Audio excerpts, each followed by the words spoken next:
दोस्तों नमस्कार। मैं नाथ सोनांचली कथा कहानी और उपन्यास के इस अंक के साथ पुनः हाजिर हूँ। दोस्तों, इस समय हम लोग सुन रहे हैं संझौती के दिए। यह एक कहानी संग्रह है जिसे लिखा है शिवाशंकर त्रिवेदी ने। दोस्तों, अब तक मैं कहानी संग्रह संझौती के दिए के पिछले अध्यायों की कहानियों का वाचन कर चुका हूँ। आज लीजिए सुनिए संझौती के दिए से एक और कहानी, चौबाइन का वाचन मेरे अर्थात नाथ सोनांचली के स्वर में। गांव है सो गढ़ है, कहने की आदत है बसावन काका की। गढ़ है मतलब हर फन और मेल के आदमी गांव में मिल सकते हैं। औरतों की तरह हाथ चमकाकर गालियों और मुहावरों का प्रयोग करने वाले रहसू ग्वाला से लेकर मर्दों के साथ सुरती मलने वाली, मुकदमों का नाम लेते ही दफा 302 दफा 107 बोलने वाली जगेश्री चाची तक का गांव में होना आवश्यक है। कोई बात नहीं अगर रहसुग वाला जनानी दरबार कहने से बुरा नहीं मानते, और चुपके चुपके चर्चा करने वाले भी जग्गो चाची के सामने उन्हें साणदास कहने की हिम्मत नहीं करते। बुलंद नक्षत्रों की छाया में पैदा होकर अपने ऊंचे गुणों के कारण गांव के लोगों में अपना विशिष्ट स्थान बना लेने वालों की सूची से चौबाइन का नाम अलग नहीं किया जा सकता। लोगों का विश्वास है कि भावी पीढ़ी के चनेसर कोयरी में वे गुण फुटते दिखाई दे रहे हैं, जिनके बल पर वे रहसू की यश पताका झुकने नहीं देंगे। और बिसुन टोला के लोग निराश नहीं हैं।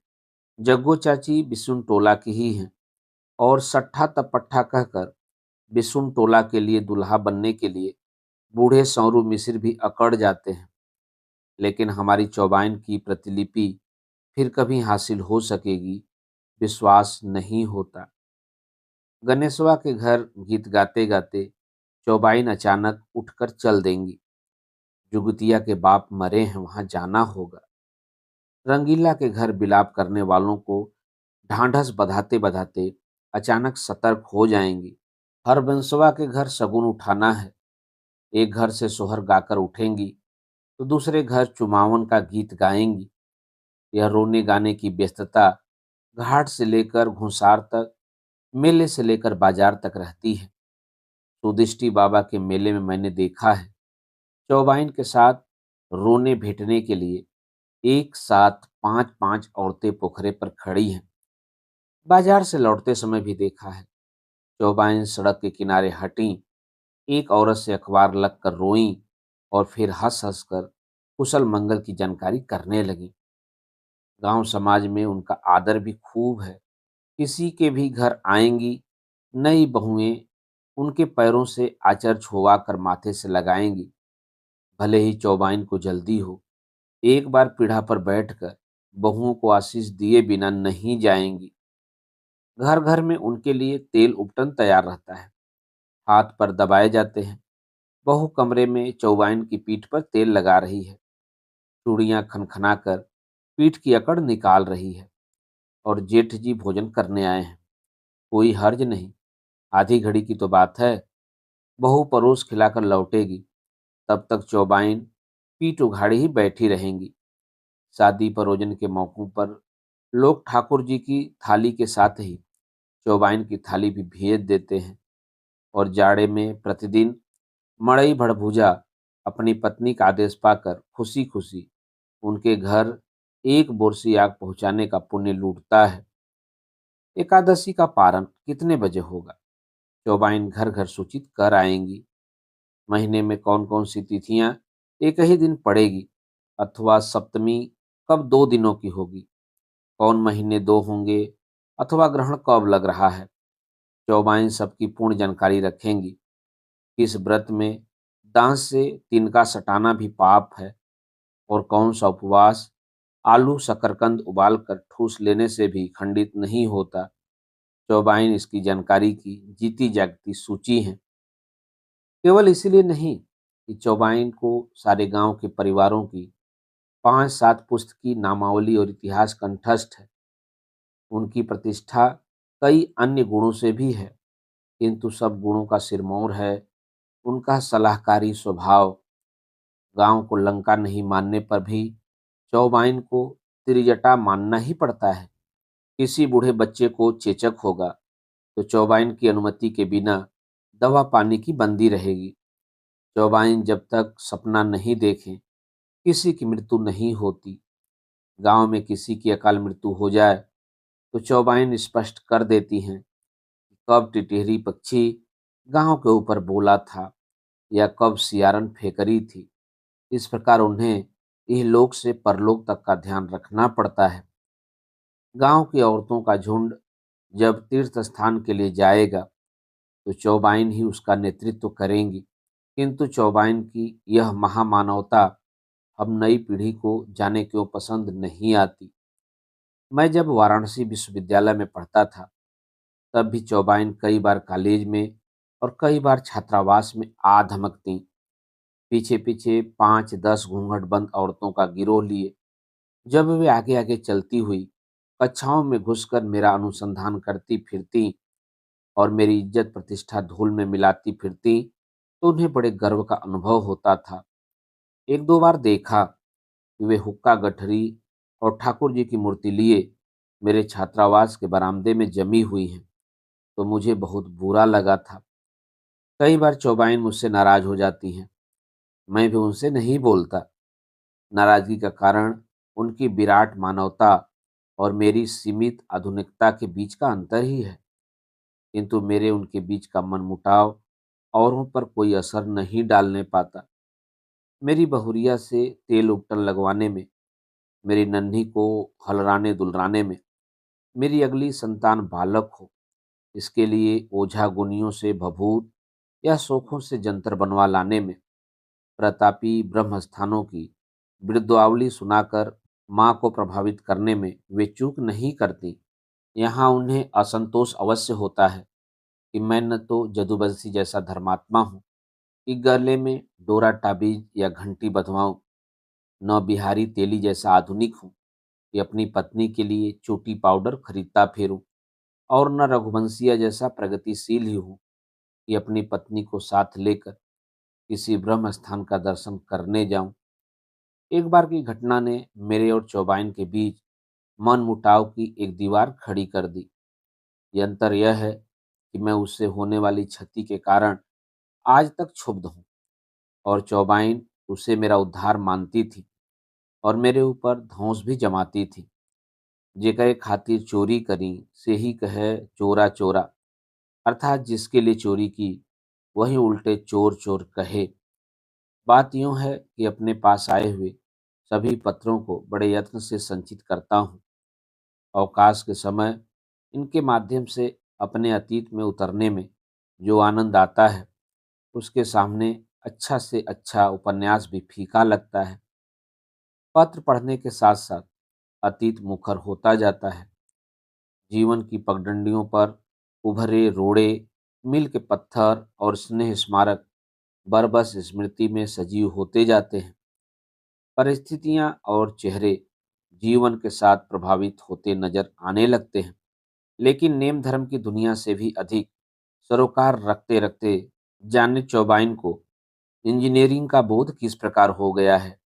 मेरे पत्र ही उनके ज्ञान के परीक्षण के पहले शिकार बने।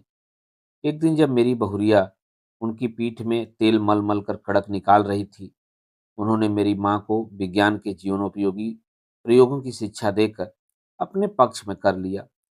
उसी रात मेरे पत्रों को संदूक से बाहर निकालकर पानी के टब में डुबा दिया गया।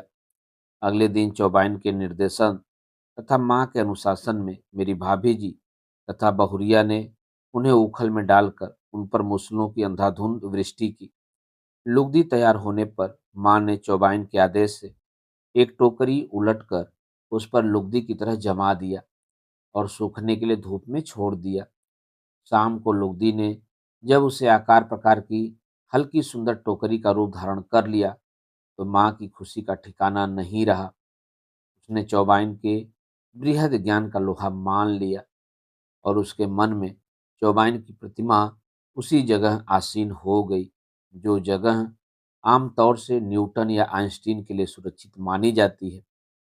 दूसरे दिन अड़ोस पड़ोस की औरतों के सामूहिक आश्चर्य एवं हर्ष ध्वनि के बीच मड़ई भड़भूजे की पत्नी ने उस टोकरी पर हाथी घोड़ों के टेढ़े बेडौल चित्र अंकित करके प्रमाणित कर दिया कि भाड़ झोंकने से उसकी ललित कला की कुशलता धूमिल नहीं हुई है।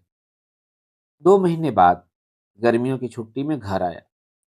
एक दिन पुराने पत्रों को पढ़ते पढ़ते ही दोपहरी काट देने का निश्चय लेकर जब संदूक खोला तो देखा कि संदूक में बच्चों की गुड़िया बन-ठन कर लुढ़की पड़ी है और मेरे पत्र लापता हैं। पूछताछ करने पर भाभी जी ने बड़े उत्साह और प्रसन्नता के साथ सारी घटना ब्यौरेवार सुना दी और चौबाइन को धन्यवाद देते हुए धान के डेहरी से उतार कर वह टोकरी मेरे सामने रख दी। मेरा मन जल उठा और मुंह से दो चार खोटे खरे शब्द चौबाइन के लिए निकल गए। मुझे क्या पता था कि चौबाइन भी पास ही वाले कमरे में पलंग पर लेटकर दोपहरी काट रही हैं। वे उबल पड़ी और पंखा हाथ में लिए हुए ही दरवाजे पर खड़ी होकर धिक्कारने लगी। जेकरे खातिर चोरी करी से ही कहे चोरा चोरा। माँ ने बीच में आकर सलटाव कराया, किंतु मध्यस्थता न्यायपूर्ण नहीं थी। चौबाइन से तो कोप शांति और क्षमा के लिए चिरौरी की जा रही थी और मेरे ऊपर डांट पड़ रही थी। खैर अब क्या हो सकता था। माँ ने मुझे फटकारा और मैं दिल का बोझ लिए हुए अपनी पढ़ाई के कमरे में चला आया। किंतु चौबाइन और मेरे बीच बोलचाल कई दिनों तक बंद रही। इस मनमुटाव के अंत का दृश्य भी उस ममतामयी चौबाइन की करुणा से चित्रित है। एक दिन माँ कहीं पड़ोस में चली गई। भाभी जी स्नान कर रही थी, अतः बहुरिया ने मुझे चाय देने के लिए चौबाइन से निवेदन किया। चौबाइन कुछ दुविधा में पड़ी, लेकिन बड़ी से बड़ी समस्याओं के सामने चुटकी बजाने वाली चौबाइन को उलझन कैसी। चौबाइन मेरे कमरे की खिड़की के सामने आकर दूसरी ओर मुंह फेर कर खड़ी हुई और हवा में ही घोषणा करने लगी, आंगन में चाह तैयार है, जिसे पीना हो पी ले। मुझे कुछ हंसी आई और एक आर्द्र ममता मेरे हृदय पर तैर गई। मैंने लेटे लेटे ही वैसी ही तटस्थता से कहा, मेरी तो तबीयत ठीक नहीं, जिसे चाय पिलानी हो यहीं दिए जाए। इतनी गरज किसे है, चौबाइन ने कहा और लौटकर आंगन में चली गई। मुझे विश्वास था द्वार खाली नहीं जाएगा और सचमुच हुआ भी यही। थोड़ी ही देर बाद उन्होंने चाय लाकर मेरी मेज पर रख दी। मैंने श्रद्धा से अभिभूत होकर कहा, पालकिन चौबाइन। चौबाइन ने बड़े स्नेह से आशीष दी। भगवान बढ़ंती ने बबुआ, क्या हो गया है? रात पानी कलेजे से लड़ गया। चौबाइन जुकाम हो गया है और छाती में दर्द है। मैंने झूठ पड़ने से बचने के लिए कहा, अब क्या?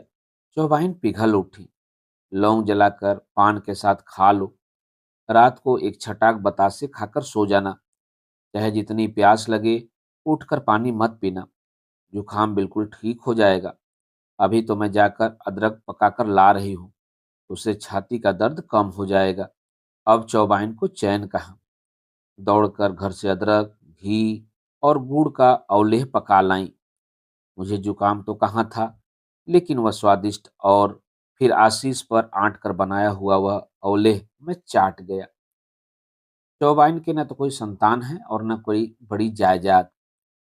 कुल जायदाद में एक नन्हा सा घर है, जिसे गांव की औरतें संभालती पोछती हैं। अतः वह मिट्टी खपरैल का होने पर भी मंदिर जैसा लगता है। उनके माता पिता गरीब थे और उन्होंने अपने इकलौती सुंदर कन्या को मेरे गांव के चौबे जी से विवाह दिया। उस समय पति पत्नी दोनों की अवस्था 11-12 साल की रही होगी। चौबे जी के माता पिता उन्हें घुटनों के बल चलता छोड़कर ही स्वर्गवासी हो गए थे। शादी के 4 वर्ष बाद ही सांप काटने के कारण चौबे जी का भी देहावसान हो गया और अब चौबाइन के आगे पीछे कहीं कोई नहीं रह गया। चौबे जी को अपनी झोली और यजमानी का आसरा था, किंतु अब यजमानों ने अन्य पुरोहितों की शरण ले ली। चौबाइन के सामने विकट संसार चक्र उपस्थित हुआ। यौवन, अकेलापन, दरिद्रता और निरावलंबन। दुखिया माँ बाप ने कन्या को अपने पास रखना चाहा, किंतु ब्राह्मणी ने पति की चरण भूमि का त्याग उचित नहीं माना। ये घटनाएं मेरे जन्म से भी पूर्व की हैं। चौबाइन ने बड़े धैर्य से काम लिया। विशेषता यह रही कि उन्होंने भिक्षा और मुक्तखोरी को किंचित मात्र भी स्थान न देकर अपने वैदव्य को हिंदू संस्कारों के अनुरूप पूर्णतया शुद्ध रखा। सहयोग की पतवार लेकर वे जीवन के क्षेत्र में उतरी, अड़ोस पड़ोस की औरतों के काम में हाथ बटाया और इस प्रकार जीवन यात्रा के लिए आर्थिक समाधान ढूंढ लिया। परिश्रम निष्ठता ने अमीरी गरीबी का भेद बर्ताव नहीं मानकर पवित्र स्नेह का रूप धारण कर लिया। बच्चों के प्रति छलक पड़ने वाली ममता और सहज स्नेह ने अगली पीढ़ी को पूर्णतः अपना बना लिया। मजदूरी चाकरी सुख दुख में शामिल रहने के क्रम ने उन्हें व्यवहारिक ज्ञान में इतना दक्ष बनाया कि उन्हें सारे गांव की भावपूर्ण श्रद्धा और प्रशंसा मिलने लगी। निस्वार्थ सेवा और सहयोग के कारण चौबाइन अब आश्रय खोजने वाली नहीं, बल्कि आश्रयदायिनी बन गईं। यौवन की सुंदरता को उन्होंने शासन का मौका नहीं दिया। अवस्था ढलने लगी। अब तो बच्चे अपनी माँ से रूठकर चौबाइन के घर आ जाते और बूढ़े बूढ़ियों का अनशन तोड़ने के लिए चौबाइन का एक वाक्य बहुत होता। वे घर घर की गुप्त बातें जानने पर भी कुशलता से मौन रहती थी। कई बार तो दो परिवार के बीच फैलती कटुता को उन्होंने अपने स्नेह और सद्भाव से निर्मूल कर दिया।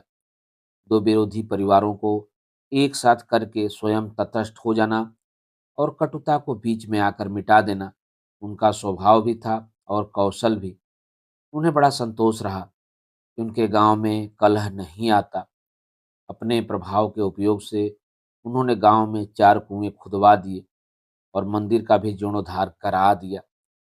चौबाइन के सेवा भाव ने उनके जीवन में आलस को कभी भी स्थान नहीं दिया। जेठ की दोपहरी हो या भादों की अंधेरी, कान में किसी के दुख शोक की भनक पड़ी, फिर चौबाइन को चैन कहा। एक बार मेरे बूढ़े हलवाहे को एक घाव हो गया। कुछ ही दिनों में सड़न आ गई और दुर्गंध आने लगी। चौबाइन ने उसके घाव को साफ कराने, औषधियां पीसकर चढ़ाने और ध्यान रखने का कार्य इतनी तत्परता से किया कि उसे सेवा की कमी भी नहीं खटकी और जल्दी ही वह स्वस्थ भी हो गया। उन्हीं के आदेश तथा ध्यान के कारण घर घर में चारपाइयों पर पड़े दीन गिनने वाले बूढ़े बूढ़ियों को पूरी सेवा मिलती रही और जीवन के अंतिम दिन उन्होंने कराह कोस कर नहीं, बल्कि आशीष दे देकर पूरे किए। अब 4 साल पूरे होने को आए। एक दिन सवेरे सवेरे ही पता लगा चौबाइन की तबीयत ठीक नहीं है।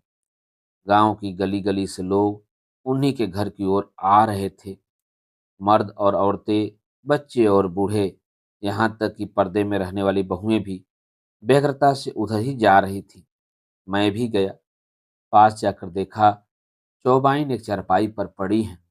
रुक रुक कर बस एक ही बात उनके मुंह से निकलती है, राम राम कहो। औरतें एक ओर बैठकर भजन गाने लगी। मर्दों ने ढोल झाल पर रामायण गाना शुरू किया। दो तीन औरतें थोड़ी थोड़ी देर पर चौबाइन के मुंह में गंगा जल डाल रही थी। सभी उदास थे, सभी प्रार्थना में लगे थे। कितनी भावपूर्ण प्रार्थना! सबकी प्रार्थना थी कि हे भगवान, चौबाइन को उनके बीच से न उठाइए। किंतु देव ने प्रार्थना नहीं सुनी। चौबाइन ने बिना किसी कष्ट के राम राम कहते हुए अपनी 75 वर्ष पुरानी काया का त्याग कर दिया। गंगा के घाट पर जब चिता फूकी गई, सभी रो पड़े। सबके हृदय ने महसूस किया कि गांव की देवी आज गांव छोड़कर चली गई हैं। वहां से लौटकर भी लोग आए तो रात भर निर्गुण गाते रहे। चौबाइन का मकान आज गांव में मंदिर की भांति है। आंगन में तुलसी के पौधे लगे हैं, जिन्हें सभी सींच आते हैं और रोग में सभी पत्ते तोड़कर काम में लाते हैं। मकान के सामने की जमीन में फूलों के पौधे लगे हैं और लोग वहां से तोड़कर मंदिरों में फूल चढ़ाते हैं।